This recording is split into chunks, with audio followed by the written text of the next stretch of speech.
Hi friends, நான் துளசி மாடம் வச்சேன். அதுக்காக லைட்டாக க்ளீன் பண்ணிவிட்டு அந்த இடத்துல வைக்கலான்னு ஸ்டார்ட் பண்ணேன். துளசி மாடம் வந்து கிழக்கு, வடக்கு இல்லைனா வடகிழக்கு சைடில் வைக்கணும். நான் சூஸ் பண்ண ப்ளேஸ் என்னென்னா வடகிழக்கு.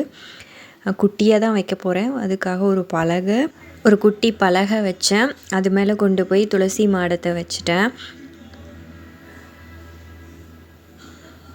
துளசி மாடம் ஒரு பாசிட்டிவ் வைப்பு.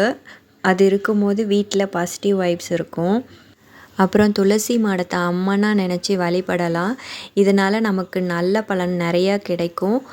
அப்புறம் வீட்டில் பாசிட்டிவ் வைப்பும் வரும். நீங்களும் இதே மாதிரி நான் சொன்ன திசையில் வச்சு ட்ரை பண்ணி பாருங்கள். கார்த்திகை மாதம் நம்ம எவ்ரி ஈவினிங்கில் விளக்கு வச்சு பூஜை பண்ணலாம். அதனாலேயும் நல்ல பலன்கள் கிடைக்கும். நீங்களும் இந்த மாதிரி ட்ரை பண்ணி பாருங்கள். பிடிச்சிருந்தா சப்ஸ்கிரைப் பண்ணுங்கள், லைக் பண்ணுங்கள், கமெண்ட் பண்ணுங்கள். தேங்க்யூ.